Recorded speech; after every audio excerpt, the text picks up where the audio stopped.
The horse lay in the dust, sides heaving, eyes rolling white with pain. His body trembled as if every muscle had forgotten its strength. Flies buzzed around the wound on his flank, the smell of sweat and sickness hanging thick in the late summer air. The cowboy, hat in hand, knelt beside him, helpless as the life drained out of the animal that had carried him across deserts, through storms and into gunfire more than once. Folks gathered, whispering low, certain the end was near. And then she stepped forward, a black girl no older than 16, barefoot in a faded calico dress. She pressed her ear to the horse's chest, whispered words that sounded half prayer, half promise, and set to work with nothing but rags, water, and sheer will. By dawn the horse was standing again, and the reward she earned wasn't just thanks or money. It was something that would shake the whole town, bind her fate to the cowboys, and start a story folks would be telling long after both of them were gone. Now, if you've ever been around horse country, you know this much. A man's horse ain't just an animal, it's his partner, his lifeline.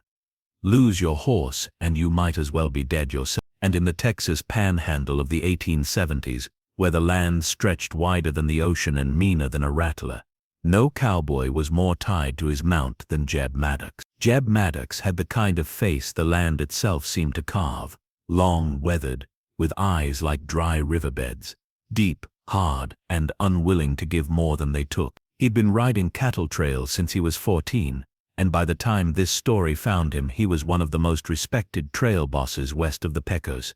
But all the grit and skill in the world didn't mean a damn without his horse. Red Fire, they called him, a sorrel gelding with a blaze down his face and legs strong enough to carry Maddox across 2 states without falter. Some said Jeb trusted Red Fire more than any man, and maybe more than God himself. He gave the horse the best feed, rubbed him down after long rides, even talked to him by the fire when no other soul was near. Red Fire wasn't just a horse, he was the last constant in a life built on moving cattle, dodging bullets, and sleeping rough. So when Red Fire collapsed after a brutal drive, lungs rattling, sweat pouring off him, legs buckling beneath his weight, Jeb Maddox found himself staring at the one battle he couldn't fight with a Colt or a Winchester. They brought Red Fire to the edge of a small town called Dry Creek, where the blacksmith's yard doubled as a stable. The vet, if you could call him that, was just a storekeeper with a few bottles of liniment and more whiskey in his gut than knowledge in his head. He shook his head slow, muttered about infection and mercy, and whispered that it'd be kinder to put the animal down before the suffering grew worse. A crowd gathered, as crowds always do when something's dying, half out of pity, half out of morbid curiosity. Men folded their arms, women clucked their tongues. A boy or two craned their necks to see the great Red Fire, the horse that had thundered through stampedes and gunfights, now lying broken in the dust. The air was heavy, the sun cruel. Folks were waiting for Maddox to give the nod, to end, but Jeb just stood there, jaw clenched, eyes fixed on the rise and fall of Red Fire's chest. His hand hovered near the pistol on his hip, not because he meant to use it, but because that's what his hand always did when he was cornered. And right then, he was cornered worse than he'd ever been. That's when she came. Eliza Mayfield. She was small, wiry, with hair tied back by a strip of cloth and skin browned darker by the sun than by birth. Her dress was patched twice over, and her feet were bare, calloused from walking miles of dust roads. Most folks saw her and thought nothing. Some saw her and sneered, because in those days and in that place, a black girl stepping into the center of white folks' business was asking for scorn. But Eliza had eyes that didn't flinch, and she had something else, a gift nobody quite understood, least of all her animals trusted her. Always had. Dogs that snapped at others wagged their tails for her, mules too stubborn for the whip pulled steady when she guided them, and horses, well, horses seemed to understand her heart before she ever touched their heart. Eliza had been running errands for the blacksmith that day, fetching water. When she saw Red Fire, saw the way the crowd circled like buzzards, something in her chest ached. She stepped closer, set the bucket down, and in a voice steadier than her hand said, "I can help him." The laughter was sharp, quick, cruel. Men spat into the dirt. A woman scoffed, shaking her head. "You," someone sneered. "Girl, you don't know a damn thing about doctor and a horse." But Jeb didn't lie. He looked at her the way a man looks at a card laid face down on the table, knowing it could mean fortune or ruin. "You certain?" he asked, voice low. Eliza swallowed. "Certain enough." Jeb studied her another long moment. Then he said the words that changed everything. "Do it." Eliza knelt by Redfire. She laid her ear against his chest, listening to the wet rattle of his lungs. She whispered to him, soft, steady words nobody else caught. Then she set to work. She cleaned the wound with rags dipped in her bucket of water, pressed herbs she carried in a pouch, roots and leaves her mama taught her to gather against the inflamed flesh. She rubbed his legs, kept blood moving. She wouldn't let him lie still, wouldn't let him give up. Through the night she worked, sweat running down her back, hands raw from scrubbing, voice hoarse from whispering encouragement. The crowd thinned. The so-called vet left, muttering about hopeless cases. But Jeb stayed, silent as a tombstone, pacing in the dirt, his eyes never leaving horse or girl. The hours stretched long. Coyotes howled in the distance. The stars wheeled above, and still Eliza worked. Just before dawn, Redfire gave a shudder that shook through his whole body. His legs twitched, his ears flicked. Then, against all odds, he pushed himself upright, first to his knees, then wobbling, swaying but standing to his feet. Gasps rippled through the few left to witness it. A man crossed himself. A woman whispered, "Lord have mercy." Jeb's hat slid from his fingers into the dust. Forgotten.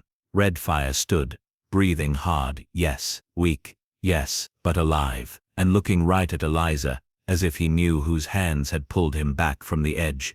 Jeb Maddox stepped forward, his boots crunching in the dirt. He stared at Eliza, and for a moment his weathered face cracked open just enough to show what nobody ever thought they'd see on him. But here's what nobody in that yard knew, not even Eliza herself. That night had just set something in motion. The reward she'd earned for saving Redfire would be bigger than any coin, heavier than any thanks. It would change her standing in Dry Creek. It would bind her fate to Jeb Maddox's, in ways neither of them could yet imagine, and it would draw down storms fiercer than sickness or death. Because saving a cowboy's horse was one thing, but being owed by a cowboy like Jeb Maddox, that was another matter entirely, and it was a debt that would soon demand payment. The sun hadn't even cleared the horizon when folks in Dry Creek were already talking. News spread faster than prairie fire. Jeb Maddox's horse had risen from the dead, and a black girl had done the raising. By breakfast time, men at the saloon swore they'd seen the whole thing. By noon the story had grown. Some said she laid hands on the beast like a preacher. Others claimed she muttered charms in a tongue older than English. By sundown, folks weren't just whispering, they were choosing sides. Some called it a miracle, others muttered it was witchcraft. But everyone agreed on one thing: it changed something in the air of Dry Creek. Eliza Mayfield woke that morning, with hands sore, knees bruised and her stomach empty. She slipped back to the small shack she shared with her mama, on the far edge of town. Mama didn't ask questions. She never did. Just pressed Eliza's raw palms between her own rough ones and said, "You put yourself in the center of white folks' talk, baby. That can lift you up, or drag you under." Eliza knew that well enough. She'd lived 16 years walking a line too narrow for comfort. Not welcome in town, not safe outside it. Her daddy had been a wagon driver, lost years back in a Comanche raid. Her mama worked washing clothes for ranch families who barely paid in coins. Survival meant keeping your head low. Yet here she was, standing taller than she ever had. But for all her mama's warnings, Eliza felt something stirring inside her. When Redfire had looked her in the eye that morning, she felt more than gratitude. She felt like her life had just tilted, like she was walking into a story bigger than herself. And she was right. That evening, just as the sky turned blood red with sunset, Jeb Maddox rode into the Mayfield yard. Redfire was under him, thin, shaky, but alive. Eliza stood frozen in the doorway, her mama stiffening beside her. Jeb dismounted, boots crunching on the dry ground, his shadow long and sharp against the wall of their shack. He removed his hat, held it in one hand, and for a long while said nothing. Finally, his voice rumbled low, "You saved my horse." Eliza nodded, unsure whether to speak. Jeb's eyes narrowed. A debt like that don't sit easy on me. You name your price. Her mama stiffened, sharp-eyed. We don't want money. Jeb's jaw tightened. Ain't about money, it's about owing. And I don't owe nobody. Eliza found her voice thin but steady. I didn't do it for reward. I did it because I could. Jeb studied her in silence, as if trying to measure the truth of her words. Then he said something that froze the air between them. Girl, sometimes reward comes whether you want it or not. And with that, he tipped his hat, swung onto Redfire's back, and rode off into the dark. In the days that followed, Dry Creek split clean in two. Some swore. Eliza was blessed that she had healing in her hands. Mothers brought sick children to her door. A rancher offered chickens in exchange for her looking at a mule that wouldn't eat. For the first time in her life, Eliza felt wanted, needed, but others spat when she passed. Witch girl, they muttered. Conjure woman. A few warned Jeb Maddox straight to his face that keeping company with the Mayfields would ruin his name. But Jeb wasn't the kind to heed warnings. In fact, he did the opposite. 3 days after Redfire's rising, Jeb strode into the saloon, shoulders squared, eyes set like stone. The place went quiet, as it always did when he walked in. He ordered whiskey, drained it, then set the glass down slow. I got a debt, he said loud enough for every ear. Eliza Mayfield saved my horse, saved me too, and I'll not forget it. A murmur rippled through the room. Some nodded, grudging respect. Others scowled, but Jeb wasn't finished.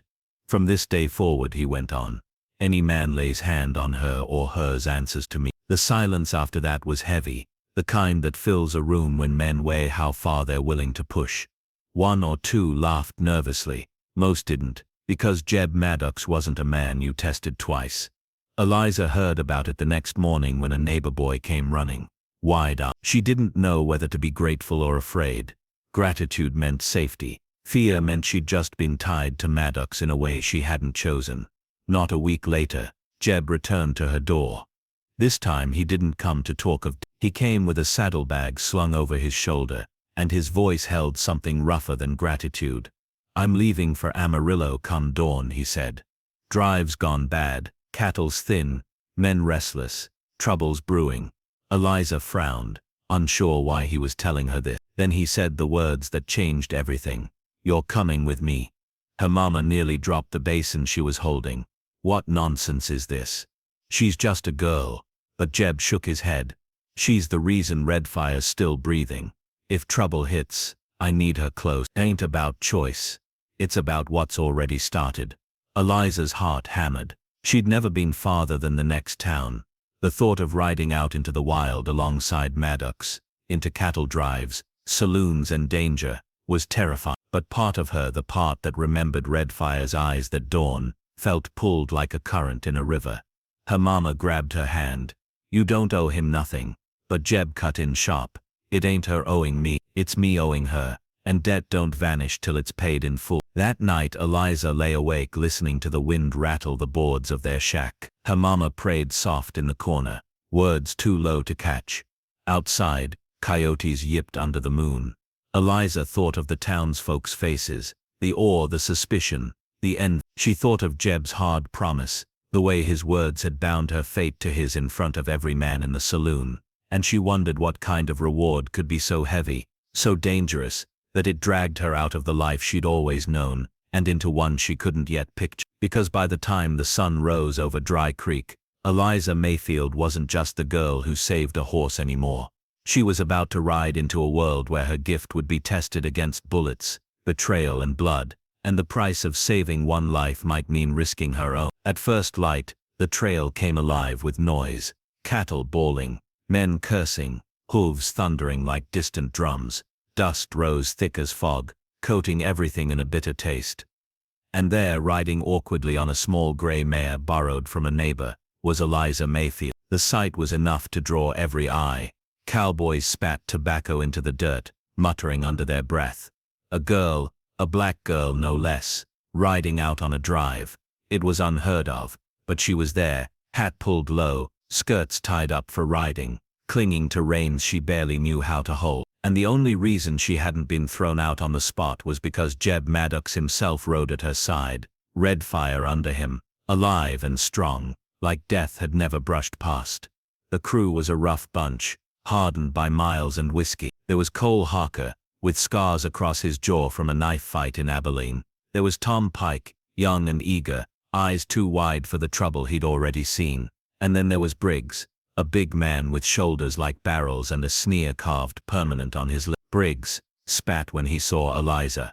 "Trail's no place for charity cases," he growled. Jeb didn't blink. "She's here 'cause I say she is. Any man got a problem with that, he can take it up with me." Silence fell, heavy as a hammer. Nobody pushed Maddox when his eyes were that cold. But Eliza could feel the weight of their stares, the quiet promises of trouble waiting just over the horizon. The first days were brutal. Eliza's legs ached from riding, her hands blistered from rope. She learned to push cattle across rivers, to listen for the faint shift in wind that meant a stampede might be brewing. Nights were worse, coyotes howling, men whispering by firelight, the stars so vast they made her feel smaller than dust. But through it all, she stayed close to Redfire. The horse seemed to steady her, his calm strength grounding her in the chaos. More than once she caught Jeb watching her, eyes unreadable, as though he were measuring whether she truly belonged. By the fourth night, tension broke. Eliza had just finished fetching water when Briggs cornered her by the chuck wagon. His breath stank of whiskey, his grin sharp. "Tell me which girl," he drawled. "What spell did you put on Maddox? Man like him don't take up for nobody, less he's got reason." Eliza froze, clutching the bucket. "Ain't no spell." Briggs stepped closer, towering over her. "Then maybe you got something else he wants, something you don't even know you're giving." His hand reached, rough and sudden. Eliza's heart hammered. She opened her mouth to scream, to fight. She didn't know which. But before she could, a shadow loomed. Jeb's voice cut like a whip. "Step away, Briggs." The big man froze, hand half outstretched. He turned, slow, sneer curling. "You're protecting her like she's your own blood." "Why? She ain't. She's nothing but—" The punch landed before he finished. Jeb's fist crashed into Briggs's jaw, dropping him into the dirt. Silence rippled through camp, broken only by Briggs's groan. Jeb stood over him, voice low and deadly. "Any man lays hand on her, he's layin' hand on me. Remember that." The crew muttered, uneasy.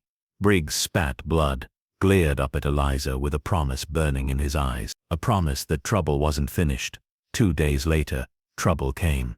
The herd was crossing a narrow ravine when a steer spooked, bawling loud enough to rattle the whole line.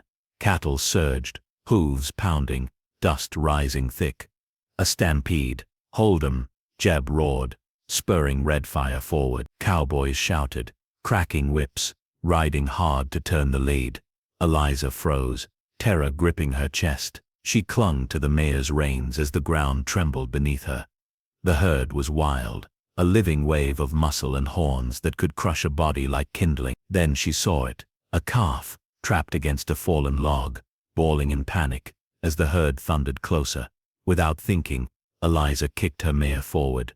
"Girl, no," someone shouted, but she was already riding into the dust, heart pounding, fear swallowed by something fiercer. She reached the calf just as the herd closed in, leaned low and slapped its flank hard, shouting, "Go!" The calf scrambled free, bolting toward open ground.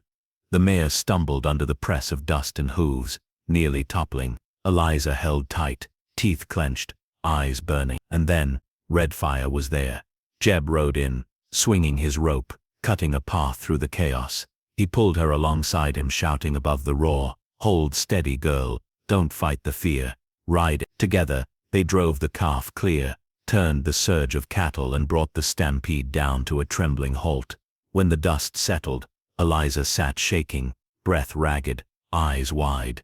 The camp stared at her, half in awe, half in something darker. Because in that moment, she hadn't looked like a girl out of place. She'd looked like one of them, and that scared some men more than the stampede itself. That night, the air around camp was thick. Some praised her courage grudgingly. Others muttered that she was cursed, that trouble followed her, but it was Briggs who acted.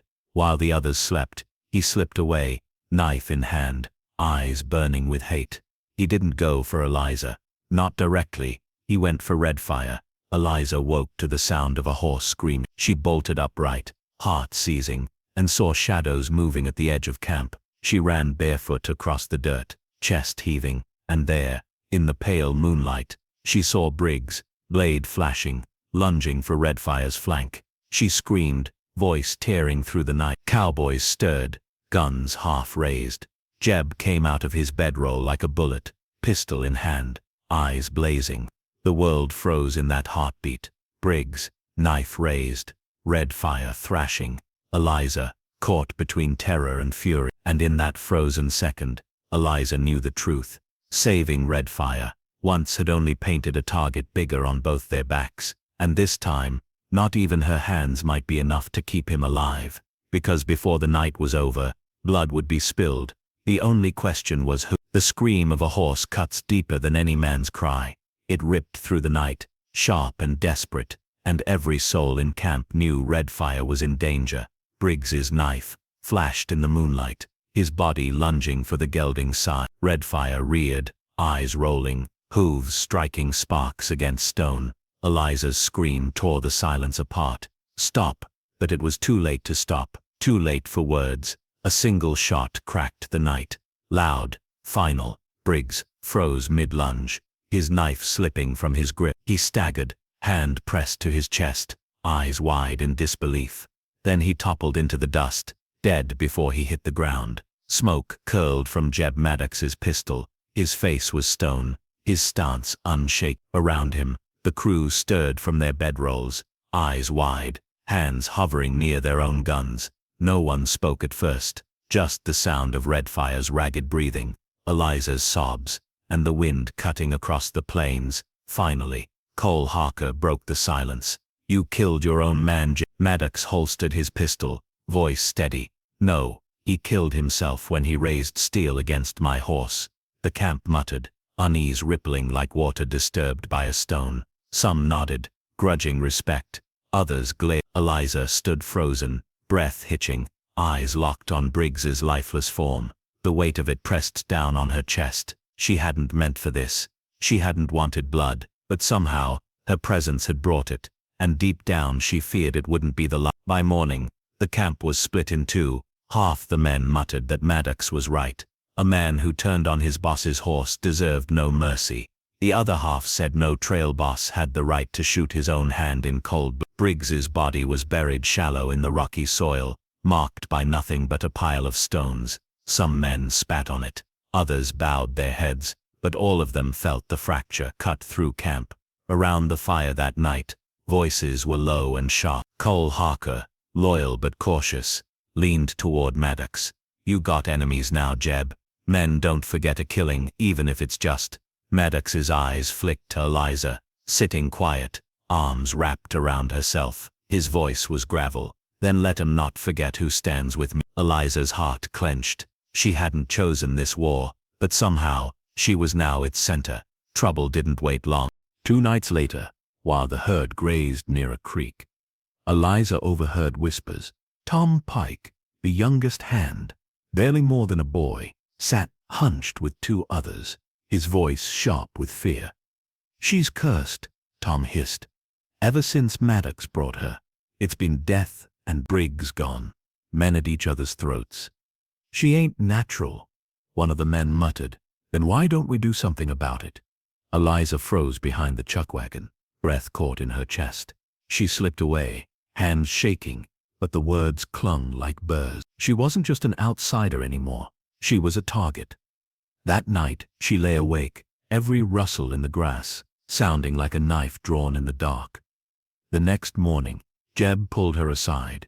His face was worn, lines cut deeper than ever. "You hear it, don't you?" he asked. Eliza blinked. "Hear what?" "The way they talk, the way they look at you." She swallowed hard. "They think I'm cursed." Maddox nodded slow. "Men need something to blame when the world don't make sense. Right now, that's you." Her voice broke. "Then why bring me? Why not leave me safe in Dry Creek?" For the first time his eyes softened. "Because safe ain't what you are anymore. Not after Redfire stood. Not after Briggs died. You're in it now, girl. With me. The weight of his words pressed heavy, like a saddle she hadn't asked to carry. Then he added, quieter. I aim to keep you alive, even if it means cutting down half this crew to do it. That night, the storm finally broke. The herd was restless, spooked by thunder rolling in the distance. Men cursed, trying to steady them. And in that chaos, betrayal struck. Gunfire cracked from the ridge above camp. Bullets whined through the dark, sparks flying off rock. The herd bawled and surged, men shouting in panic. Eliza dove to the ground, heart hammering, dirt stinging her eyes. She saw Tom Pike's face in the muzzle flash, the boy who'd whispered curses now firing down on the very men he'd ridden with. 2 others with him, rifles steady. Get down, Jeb roared, dragging Eliza behind the chuckwagon. His pistol barked, fire flashed. 1 man toppled from the ridge, rolling lifeless into the dust. But the other 2 kept firing, driving panic through cattle and men alike. Eliza's ears rang. She pressed her palms over her head, terror clawing at her chest. Yet even in fear, her eyes caught movement. Redfire, thrashing against his tether, wild with terror. If he broke free into the stampede, he'd be lost. Without thinking, Eliza ran. Girl, no, Jeb shouted, but she didn't stop. She reached Redfire, dodging hooves and flying dirt, whispering frantic words into his ear, hands on his neck. The horse shuddered, wild, but her voice cut through the storm of noise. Slowly, impossibly, he steadied. Bullets cracked overhead. A shout rang, Cole Harker's voice, angry and pained. Then another gunshot, and Tom Pike fell from the ridge, rifle clattering against stone. Silence came hard, broken only by cattle bawling and the hiss of rain just starting to fall. When dawn broke, the camp was half ruined. 2 men dead, 1 wounded, and every survivor staring at Eliza with a mix of awe and fear. She had calmed the horse in the middle of hell itself. Some called it luck, others whispered darker things. Jeb stood before them all, voice hard as iron. This is the last time I say it. Eliza Mayfield rides with me. Any man who can't stomach that can take his pay and leave now. A few men mounted up and rode off without a word. The rest stayed, though their eyes said plenty. Eliza watched them go, heart heavy. She knew Jeb's protection was the only thing keeping her alive. But every mile, every day, the cost of that protection grew higher, and as the trail stretched on toward Amarillo, Eliza began to realize something chilling. The danger wasn't just in bullets or knives. The real danger was in the secrets Maddox carried.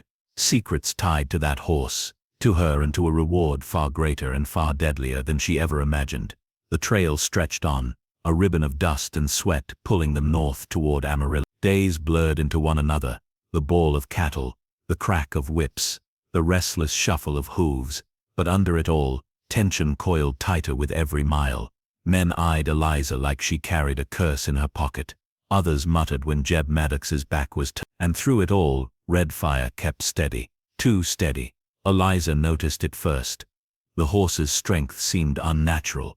Wounds that should have taken weeks healed in days. His coat gleamed despite long rides. His breath came steady, even when other mounts faltered. She'd saved him once, yes, but this felt like something beyond her herbs and whispered prayers. It felt wrong, and Maddox knew it. She saw it in the way his hand lingered on the reins, the way his eyes hardened whenever Redfire's gaze met hers. He was hiding something. They reached Amarillo by dusk 1 week later, a raw town of clapboard buildings and muddy streets, pulsing with the noise of gamblers, drifters and men too tired to care who they crossed. Maddox's herd was sold off quick, cattle pushed through pens until the last horn vanished into dust. But instead of resting, Maddox led Eliza away from the saloon lights, down a back street where shadows clung. He stopped outside a building with shuttered windows, its sign faded, Whitlock & Co., trading post. Inside, the air was thick with dust and secret. A single lantern burned, throwing long shadows. Behind a desk sat a man Eliza had never seen, pale, sharp-faced, dressed in a black coat too fine for the frontier. His eyes slid to Eliza, then back to Maddox. "You brought her," he said. Eliza stiffened. "Brought me? For what?" Maddox didn't answer.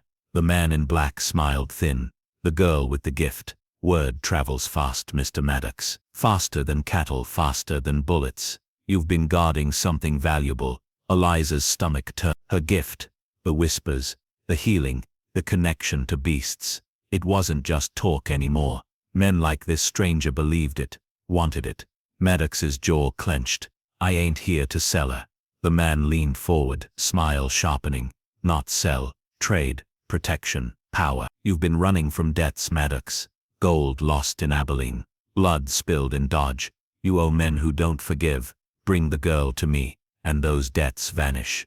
Eliza's chest tightened. She turned to Jeb, eyes wide. Is this why you brought me? To pay your debt? Maddox's silence cut deeper than a knife. The room seemed to shrink, the lantern's flame flickering in the stale air. Eliza's hands trembled, but her voice found steel. I ain't for sale. Not to you, not to him, not to anyone. The man in black chuckled. You think it's a choice? Child, men will fight, bleed and kill for less than what you are. With your gift, an army could march without fear. A rancher could breed horses that never die. A general could win wars before they begin. Do you understand? You're not a girl, you're a prize. His words dripped poison, heavy with truth. Eliza felt her stomach twist. Was this what her gift meant? A lifetime of being hunted, owned, used. Maddox's voice finally broke through, low and rough. You ain't taking her. The man's smile faded. Then you'll both die in this town before sunrise. They left the trading post with shadows already moving in the alleys. Men with rifles, knives glinting, boots crunching in the dark. Maddox cursed under his breath, shoving Eliza toward Redfire. Ride, he barked. Gunfire split the night, boards splintered, lanterns shattered. Eliza clung to Redfire's mane, heart pounding as the horse surged forward. Maddox rode beside her, pistol barking fire into the dark. Bullets whined, men shouted, hoofbeats thundered against mud and stone. They burst from Amarillo's edge into the open plains, the night swallowing them whole, but pursuit followed, hard riders, their shouts carrying like wolves on the hunt. Eliza's muscles ached, her hands raw from gripping reins, but Redfire ran like a creature touched by fire itself. Behind them, gunshots cracked, voices cursed. At dawn, they found cover in a canyon, narrow walls of red stone, shadows cool. Maddox dismounted, checking his pistol, his face carved with exhaustion. Eliza slid down, legs trembling. Why? She demanded, voice breaking. Why bring me here? Why lie? Maddox's shoulders sagged. For the first time he looked old. Because I owe more than I can pay, and you were the only miracle I had left. Eliza's chest tightened. Betrayal burned hot in her veins, but under it was something else, sorrow. For all his hardness, Maddox was just a man cornered by his own choices. But before she could speak, the echo of hoofbeats filled the canyon. The riders were upon them, a dozen men, rifles ready, faces set with greed and hunger. The man in black led them, smile sharp as ever. Last chance, Maddox. Hand her over. Jeb stepped forward, pistol raised. You'll take her over my dead body. The man smirked. That can be arranged. Gunfire erupted. Bullets sparked off stone, dust flying. Maddox fired back, taking one man down, then another. Eliza scrambled behind Redfire, heart hammering. Then a bullet tore across Maddox's shoulder. He staggered, blood blooming across his shirt. Eliza screamed, rushing to his side. You can't fight them all, she cried. But Maddox's eyes burned with something fiercer than pain. Maybe not, but I can buy you time. Eliza pressed her hands to his neck, whispering frantic words. The horse trembled, then steadied. And in that moment, Eliza felt something surge through her, a connection deeper than flesh, older than words. She turned Redfire loose. The horse charged, hooves striking, a fury of muscle and fire. Men scattered, rifles dropping, shouts rising in panic. Eliza grabbed Maddox, hauling him toward the canyon wall. Bullets whined past, stone chips fly. She felt the raw power in her chest, the same force that had saved Redfire before. But now it wasn't just for him, it was for Maddox, for herself, for survival. She pressed her hands to his wound, whispering, begging. Heat surged under her palm. Maddox gasped, his breath ragged, but the bleeding slowed. His eyes widened, staring at her like he'd seen a ghost. You're more than I thought. Eliza's voice broke. I ain't a prize. I ain't a curse. I'm me, and I'm not letting you die. Red fire circled back, hooves striking another rider down. Maddox, steadied by her touch, raised his pistol again, firing true. The canyon rang with shouts, the clash of gunfire, the thunder of hooves. One by one, the riders fell or fled. The man in black, seeing his men broken, turned to run. But red fire caught him, hooves flashing, sending him sprawling in the dust. His black coat tore, his pale face twisted in fear. You can't stop it, he spat. Others will come. They'll always come for her. Maddox leveled his pistol, then let him. The shot echoed, final. The man in black lay still. Silence fell, broken only by the wind sighing through the canyon. The survivors fled, their hoofbeats fading into distance. Eliza sank to the ground, exhausted, her hands trembling. Red fire stood nearby, sides heaving, eyes steady on her. Maddox lowered his pistol, his body swaying with fatigue. Finally, he spoke, voice raw. You saved him. You saved me. And in doing it, you saved yourself. That's the reward, girl. Not gold, not land, freedom. The kind no one can give, no one can take, except you. Eliza's chest tightened. Freedom. It sounded impossible. Yet in that moment, with the canyon littered with enemies and red fire standing strong, she believed it. Some men whispered of curses, others of miracles, but Eliza no longer flinched at their words. She had faced bullets and betrayal, stood against men who would own her, and chosen her own path. Maddox healed slow, scar across his shoulder, but his respect for Eliza grew deeper than words. He never called her a girl again. He called her partner, and red fire. He lived long, strong and steady, but folks in Dry Creek swore he was never just a horse after that night. He was a symbol, a legend. As for Eliza Mayfield, the black girl who saved the cowboy's dying horse, her reward wasn't coin, or thanks, or even protection. It was the knowledge that her gift was hers alone, not for sale, not for change. And in a land where freedom was rarer than rain, that reward was truly unbelievable. But some say the story didn't end there. Some say Eliza's gift carried her far beyond Dry Creek, into wars, ranches, and towns where her name grew larger than Maddox's. Maybe that's true. Maybe it's just legend. But one thing's certain. On that night in the canyon, she stopped being the girl who saved a horse and became the woman who saved herself.